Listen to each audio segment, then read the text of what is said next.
right, welcome into the Can We Kick It podcast. I'm your co-host Mike, along with Chuck here. It's Chuck, La Fama Blanca, the reverse Apache Master, the Shelby Sensation with us today. The Shelby Sensation. Oh my god. Oh man, how's that second retirement life? It's good, man. It's good. Just got back from Mexico, now back in Myrtle Beach. Yeah. Trying to break back into the bigs.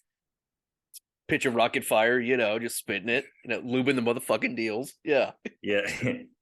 When you check that radar gun, it's gonna read 100. It's like God, Danny McBride is just hilarious, dude. His writing. And then I'm gonna go after my baseball career, start a ministry with my take over for my dad. Yeah. So good. So, Righteous Gemstones has returned, season 3. Yep. So that's returned. That just returned on Sunday night. So HBO's back to their Sunday block. Great return considering it was a 2-episode drop. You and Marcos both told me at the same time it was a 2-episode drop, so that was great. Hilarious start to the season. I mean, the first episode was a banger. Kind of want to give us a little recap of what happened and your favorite parts? Yeah.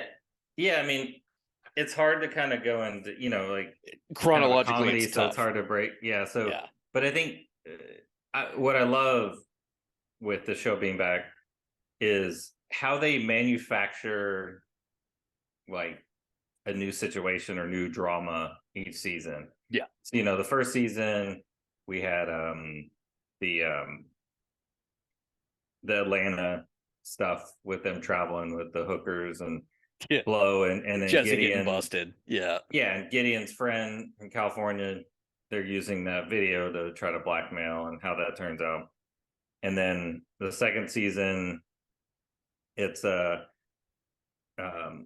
have the listens and Zion's Landing, and you have the other piece with Eli's his past as a wrestler. Yeah, Junior or something like that. Yeah. Junior from his old kind of mob boss, wrestling boss's son and friend.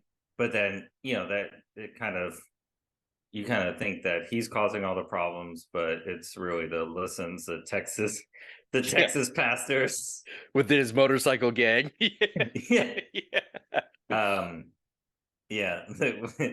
The cycle ninjas that Jesse calls them, and Eric Andre listens like, cycle ninjas, they're not ninjas. Like, it's just, but so they have that. And then now, I mean, we don't even know what the big kind of bad is now, but you've got, the first 2 episodes, you learn that Eli has a sister. Right. That's introduced that was attacking Amy Lee. Yeah. In a flashback to 2000 when they were doing a monster truck like visual, a monster truck like sermon thing that the Redeemer Jesse was leading, and then find out that Eli has a younger sister who has 2 sons. Ex-husband just got out of jail, and he runs some kind of religious militia. Yeah. And Steve Zahn, so good. Yeah, Steve Zahn plays that. And then the church is struggling with the 3 kids, and then they're losing their biggest benefactor, which is a race car driver akin to like Richard Petty, played by Shea Wiggum. I love it. Like amazing. Like he's in like 2 minutes of it, and it's just hilarious. And then you have Steven Dorff is like competing pastor. Yeah. So like a bunch of new characters this season. Steven Dorff is like got 2 siblings that are like both adopted because his parents like died in a car crash or a plane crash. No, they're like their parents died in a plane crash, and one Steven Dorff, and then has a black brother that's like adopted, and then sister that's adopted, and he's like, our parents died in a plane crash, and even after that we decided to keep him. Like, it's just so fucking wrong. And but it's just so now you got again like kind of like with last season, different pastors from a different church, but now they're fighting over like their biggest benefactor. And then but you also have Eli's sister who they have a restraining order against back in the picture. And Gideon the Jesse's kids are all whack. Gideon is a neck brace from an accident stunt doing stunts, and then which I hope we Ponce, see, and it's like not what we think it is. It's yeah, got to be a comedic joke somehow. Well, because the first season they were like he was playing a lot of ladies because of BJ was like, I don't think that's right because they really need more female representation, but it could be like he's doing some like I don't know stunt for I don't know Demi Lovato or something. I don't know, something maybe, weird. But and then Pontius, the middle son, has like tattoos on his neck and eyes and West. Yeah. I love how Jesse's wife was like, oh yeah, no, I fucking saw that. Yeah. And Jesse's wife is selling the system. Oh yeah. Like a marriage counseling program. BJ's like a greeter at the church selling some kind of like, I don't know, membership where a charge your card every month, $500 automatically withdrawn from your account. His outfits are the best, dude. Oh my gosh, BJ cracks me up. Its outfits are great. And then kind of like a big thing at the beginning, Judy coming back. Judy's on tour and coming back, acting all weird. We find out she's like having I guess an affair. Like she kept calling it Roadhead, but they kissed a couple times. Just made out and dry hump twice. Like what? Yeah. The scene with that guy, like, and his wife. Yeah. Like, oh my has, like, god. the Karen haircut and is just riding them about everything. And this haircut is age appropriate. Okay. Yeah. And she fucking whacks him with the blender. Dude. It's so good, and not even we didn't talk about it, the scenes where with the militia and the cousins, like, and Steve Zahn. Remember we touched on a little bit, but just where the FBI is raiding them, and they're just running through, and people are getting picked off and tackled and shot. Oh, it's amazing. Yeah, and you knew it's just so. It's like so goofy looking and comedic, but like even though they're gonna make it through, it's still funny. Like I'm watching it going like, this is hilarious, and but I don't know, man. Like, yeah, they're just so good, and it's funny because I started thinking of like Vice Principals, Eastbound and Down, and now Righteous Gemstones, right? And I think with like Eastbound and Down, the first 3 seasons were fantastic, and I was trying to rate them. Like for me, the 4th season, it's kind of like you didn't need it, but they kind of tried to wrap things up, and the 4th was the weakest of the seasons, in my opinion. But the other 3, I personally like the Mexico season the best. Maybe because there's it was amazing, more baseball and stuff. And a lot of critics, that's like they didn't like it as much. But 1, 2, and 3 for me could be along the same. Vice Principals, the 2 seasons of that, like either season is great. And then Righteous Gemstones, there's no drop off between the 1st and 2nd season. Nope. And the 3rd season started gangbusters too. So it's like they have this magic formula with all their friends. They're like kind of South Carolina connect, because like Jody Hill, one of the producers, is like one of the friend gang, of Jesse's, the long-haired guy. I think I forget his name, but that plays the guitar in the band. That single in last season was with his grandma or whatever. That's Jody Hill, who's one of the it's David Gordon Green, Jody Hill, and he's directed like the first 2 episodes. Yeah, he's like one of the. It's David Gordon Green, Jody Hill, and Dan McBride are like they're like 3 best friends, right? So that's like awesome. It's just they throw in the same group of people, but then they add people, like Tim Baltz as BJ and Edie Patterson as Judy, and John Goodman's like cooking. Dude, he's amazing. Yeah. It's like he's come back out of, and I didn't watch like Roseanne reboot or whatever, the Connors, I guess, after Roseanne went like whack job. Yeah. But so I haven't seen him, since like the Hangover movie where. Yeah. Oh my gosh. Yeah. The Hangover 3. Yeah. Not the Thailand one, but the other one. Yeah. The one where they like 3. Yeah, it's the third where they like steal the gold from the house or some shit. Yeah. I'm trying to think. That's probably the last John Goodman thing before this one. And I saw a side profile when he went to that church that his sister was at, May, which is hilarious that that's her name. Which is she's the woman from Third Rock from the Sun.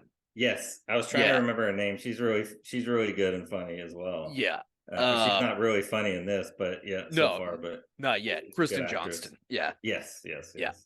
Like you saw the side profile of him like walking up to the church or walking up to somebody's house, and I was like, dude, John Goodman is slimmed down. Like, that's crazy. Yeah. Even so, Blanca had never seen any of the episodes, and she was in the room when I was starting to watch it the other night, and she's like, "Is that John Goodman? Like, he's got skinny." I'm like, "Yeah, he's slimmed down." Yeah, like you mentioned a ton.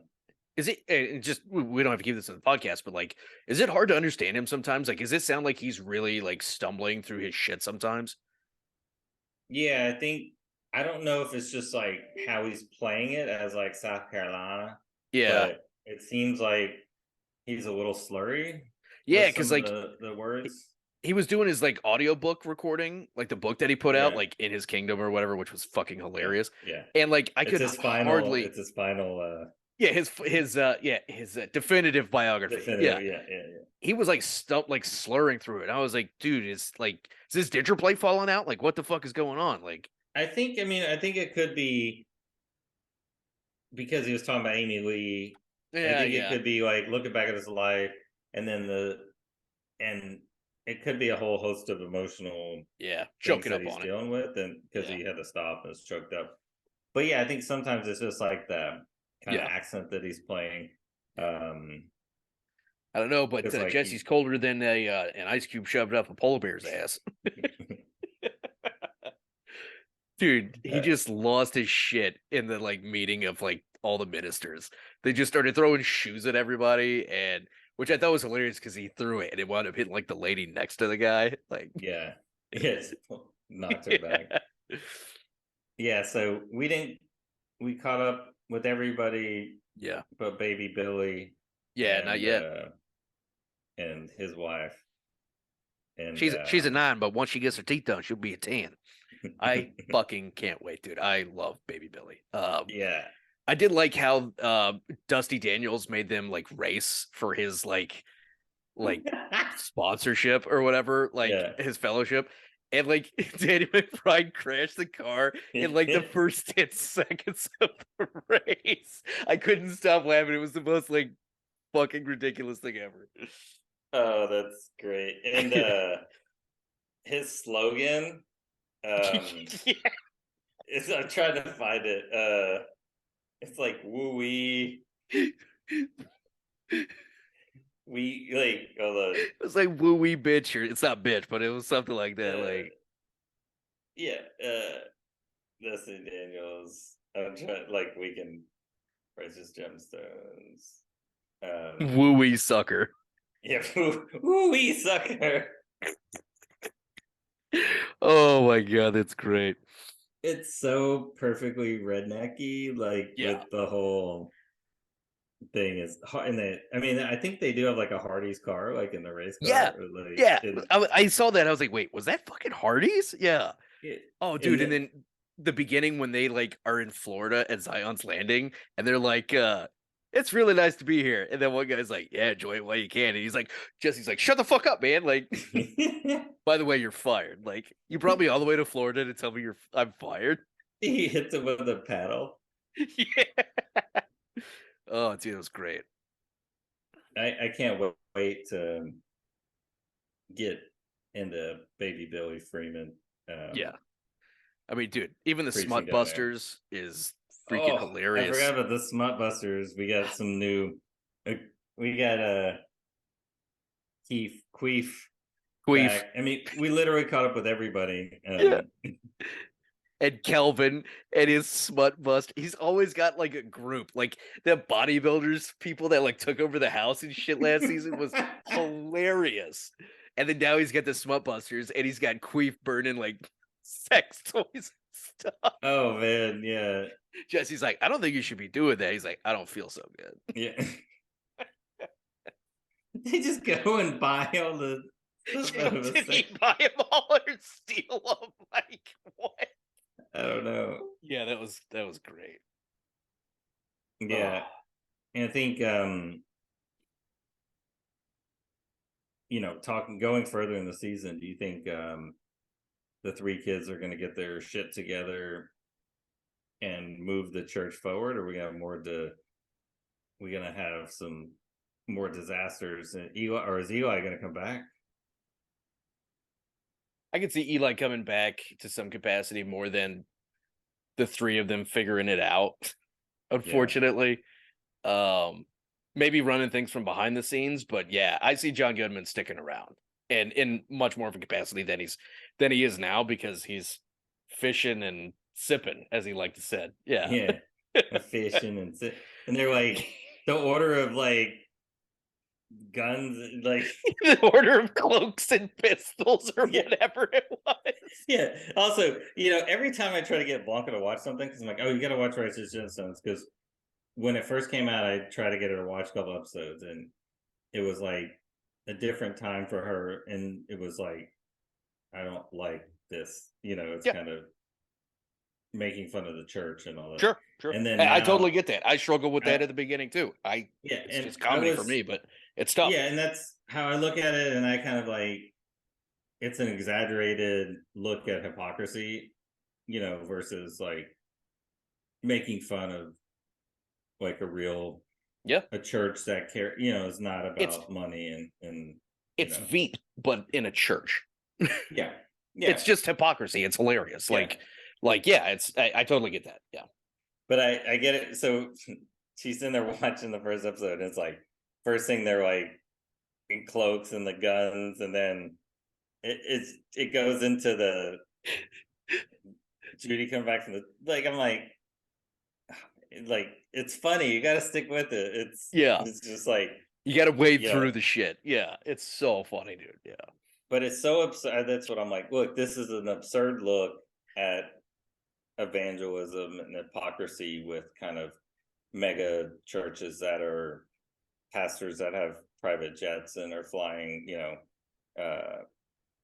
And that's kind of the funny part with this whole thing, is that like the whole thing with like Kelvin and the youth ministry is like he's literally taking a group of like 3 other adults and like 6 kids to go like buy or steal stuff, sex toys, so they can like burn shame them. everybody in a smut store. Yeah, like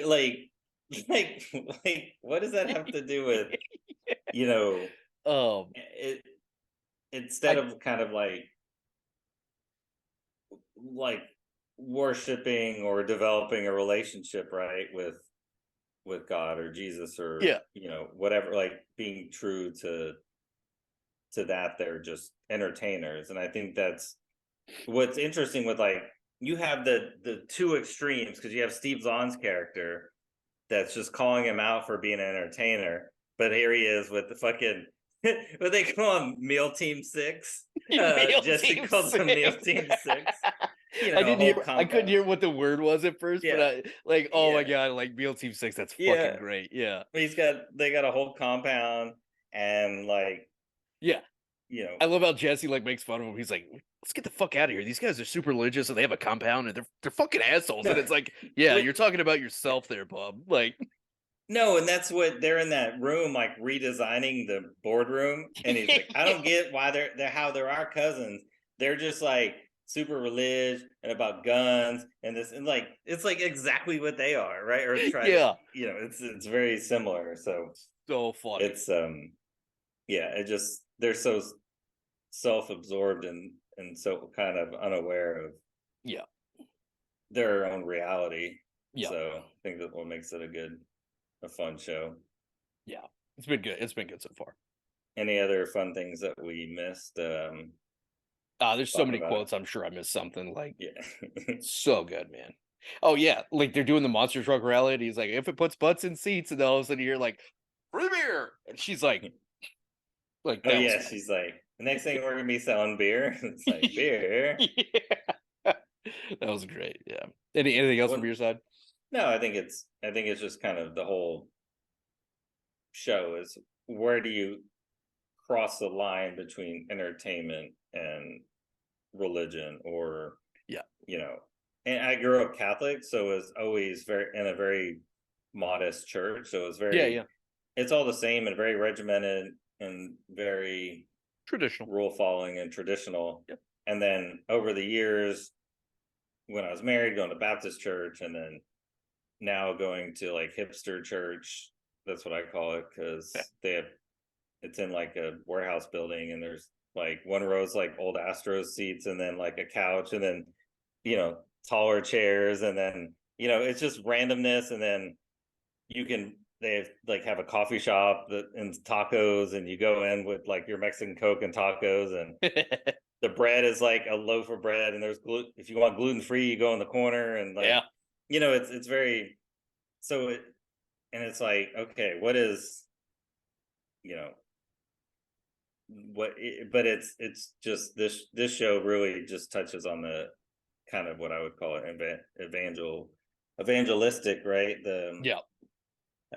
not like even like a Christian national kind of thing, but just Yeah. Yeah. like the Joel Osteen mega churches, like that we're familiar with in Houston, but Right. they have them everywhere. So, Yeah. and just like, where do people change? Kind of like Veep you mentioned with politics. Yeah. When do people change, right? Because you think everybody gets in with the intention of doing good, and then when does like greed and quest for kind of recognition and fame take over Yeah. versus like sticking to your roots? Yep. For sure. And that's what Steve Zahn said, like, your beautiful sister would spread the word on every corner and like give it away for free, and when he said You're give a it look away, at me, I'm like, Larry. yeah, you're look at me, Larry. Yes, that's right. He would suck a cock in town square if it got him people looking at him. Look at me, Fucking baby Larry. Billy, goddamn. No, that's right. Baby Yo, Billy West. Look at me, Larry. he's a look at me, Larry. Yeah. So Yeah, it's that's great. that's it. But I watch it for the comedy. Like, Yeah, it's just, I really like,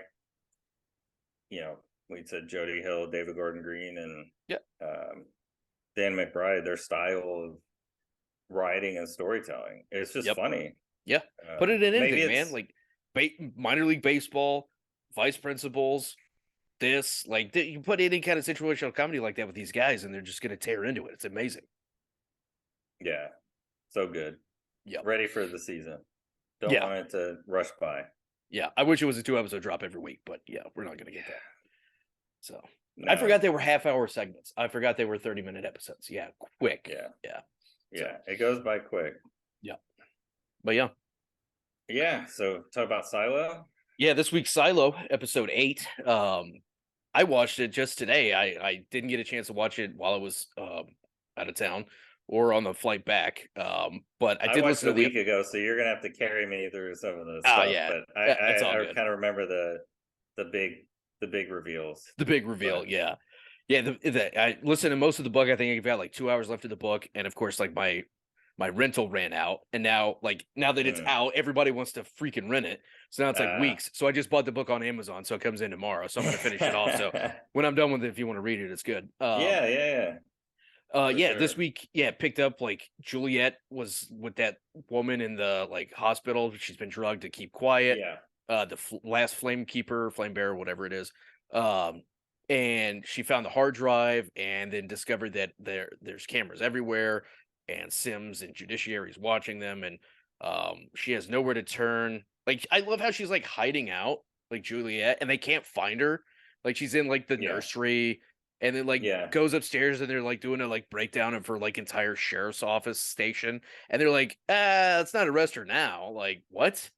Yeah, I was a little confused on this part as well because they're like on a manhunt for her and she's Yeah, hiding out and she's got the disc thing and then she gets back with it like in her bag and they're like, oh no, you're cool. yeah, Like you're cool. Yeah. what? You were just looking for them for a long time. Yeah, don't get it. So Yeah, she had hid it in the nursery for a while because it was a dead zone, which we know maintenance was going to come and fix that. But we got more yeah. background about Juliet and her dad, and now her mom, right, was developing some sort of magnification microscope thing Yeah. initially to like help a rabbit with like a hole in its heart, whatever.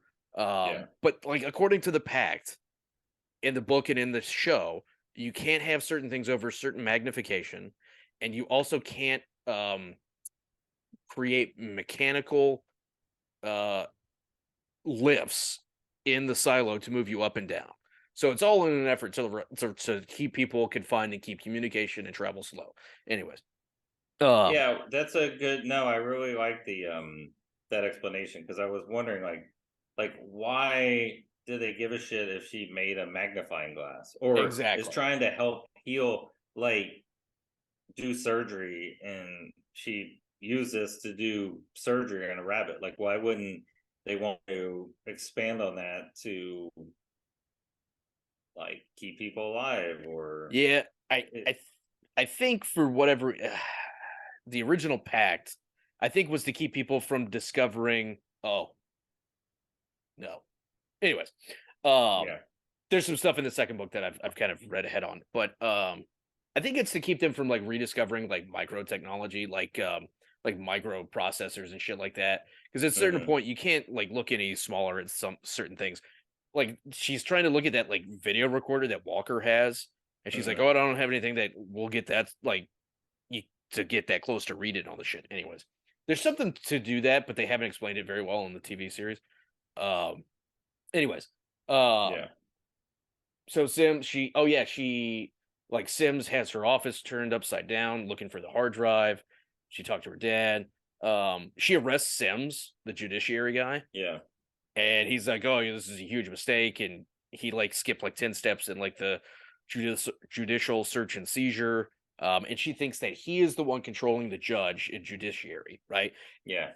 And as we see, he's got like all the monitors and he can watch all the cameras throughout the silo and stuff like that. So he's not he's not a good guy, so Yeah. far as we know. But what else happens? Well, and with Sims, it's weird because I keep waiting for him to take a turn and Hmm. to be a good guy, but Right? I don't think that's happening now. I kind of thought like, they showed us with his son at one point in the thing, and even when the frame breaker lady that was in the hospital was like, "How's your son?" Like she was like instrumental in them Yeah. getting their kids or the son or whatever. So I'm kind of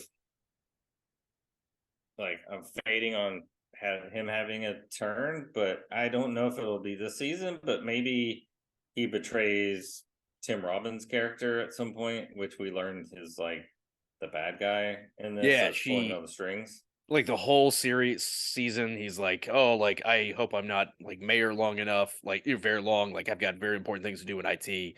IT is like sucking all this power, right? Like they Yeah, control where power goes. Like Tim Robbins thinks his job is important, but Juliet thinks like the down deep is important, where the like yeah, generator is. mechanical, keeping the generator going, and Yeah, and judicial think their job is the most important because right, they're like making sure everybody's following the keeping pact and the order. silo stuff, Yeah, and they're all trying to prevent like an uprising, right? A but revolution, right? yeah, but what's interesting is judicial to me is the judges, right? Like Yeah. if I'm thinking, why does the judicial have the surveillance and they're Oh, arresting people and do that versus like the sheriffs and oh, you mean a Gestapo? Yeah. yeah, yeah. I mean it's Secret police. Yeah. yeah. I mean it's really not judicial. There's judicial would be the group of judges that when they get arrested and go through the trial that Yeah.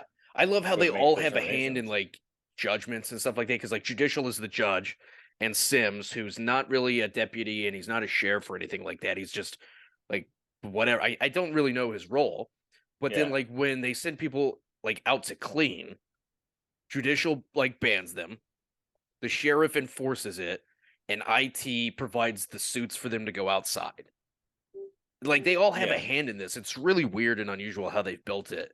Well, I think what you just mentioned to me, I blanked that even that IT has like a hand in the suits and everything. So that just gives me more kind of thinking that what they're seeing in the suit isn't, or what they're seeing outside isn't real. From inside, you are not far off. And then, but it's also interesting to see what I think we're gonna find out more in like the first sheriff and his wife. You know, that they have the picture of them laying side by side or whatever. Yeah. That they're gonna be out exploring or something for some reason. It's gonna be a mind blower. I think you're gonna enjoy it. The book like jumps right into it.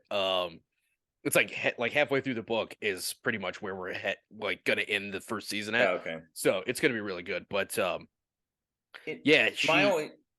Go ahead. No, go ahead. She go ahead. I forgot. Oh. One of my earbuds died. No, I was thinking like if there's stuff out there, why do people not come knock on the door? Or if they do, can no one hear it, or no one get, like, say no one can get in, right? So you've got the screens, right, in like the little cafeteria. They go out in the suits to clean. And we saw from inside his screen or her screen, right, that the world is like lushful and like vibrant and stuff. Who knows if that's real?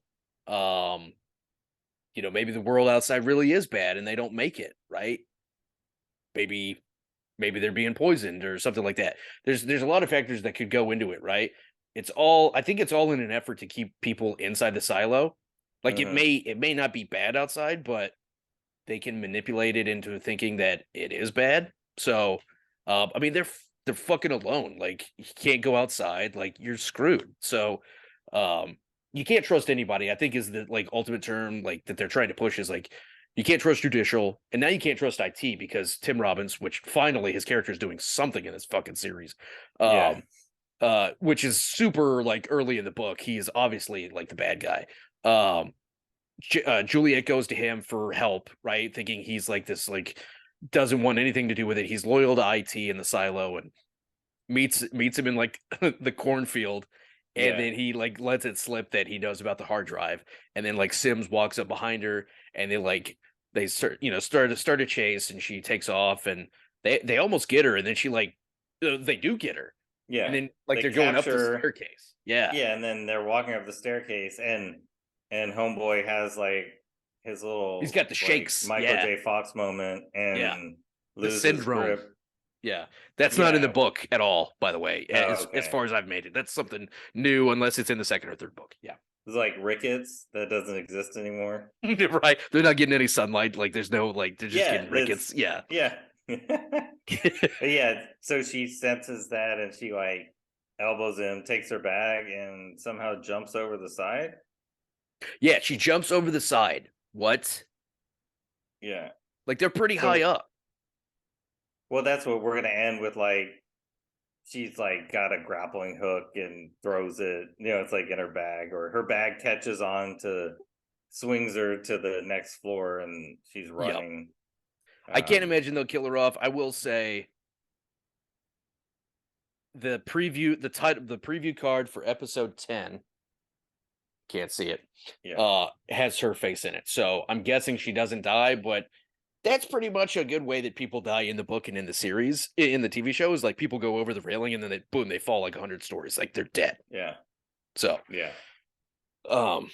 So yeah, she's taken off, and now there's a lot of shit going on. Yeah. I'm interested. I'm more interested to see what happens because it finally started to pick up a little bit, which I want to be a bigger fan of the show, but I think it's kind of underperforming for me. But the last episode was good, so I've hope for 9 and 10, and I'm interested to see where it goes because I think it's just coming back for, I guess, second season, right? I think it is.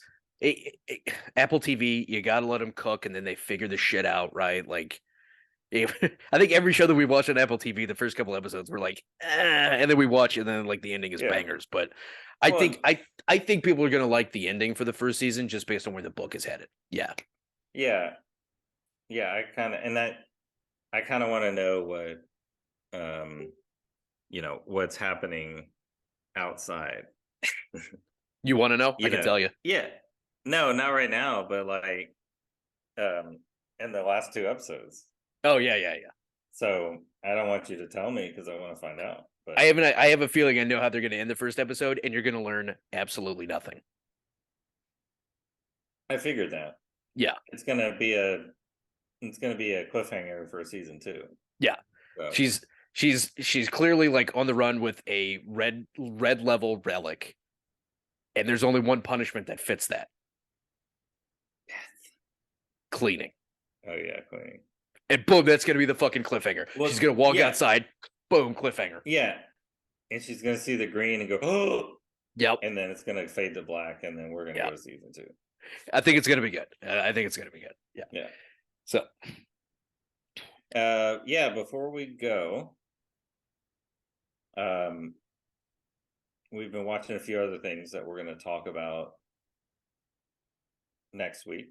Yep. So we may do 2 episodes next week. We're not sure yet, but because next week we'll have the 3rd episode of Righteous Gemstones. I've watched 4 of the 5 Black Mirrors, which awesome. I'm gonna watch that like tomorrow. Yep. We need to do a podcast just on those, pretty much. Still in anthology episodes. Like each episode is different from the perfect. Excellent. Yep. First episode fucking rocks. And it's got Selma Hayek, it's got a couple other main actresses in it. Blanking on names. Second episode's got Harper from Industry, which is one of my favorite shows, underrated show on HBO. 2 seasons so far. It's like Succession, but with investment bankers. Third episode, Aaron Paul and Josh Hartnett. I like Aaron Paul. Play spacemen. Even better. And some funky shit. And Rory Culkin's in there, the 3rd Culkin. So, not Macaulay. Oh, hell yeah. Not Kieran, but Rory. That episode description sounds amazing. Beyond the sea, in an alternate 1969, 2 astronauts on a perilous high-tech space mission grapple with the fallout of an unfathomable tragedy back on Earth. Sold. That's the first one I'm watching. Yeah. It's a long episode. It's fucked up. Yeah, it's like an hour and 20 minutes. Yeah. Yeah. No, it's super long. It's like a movie.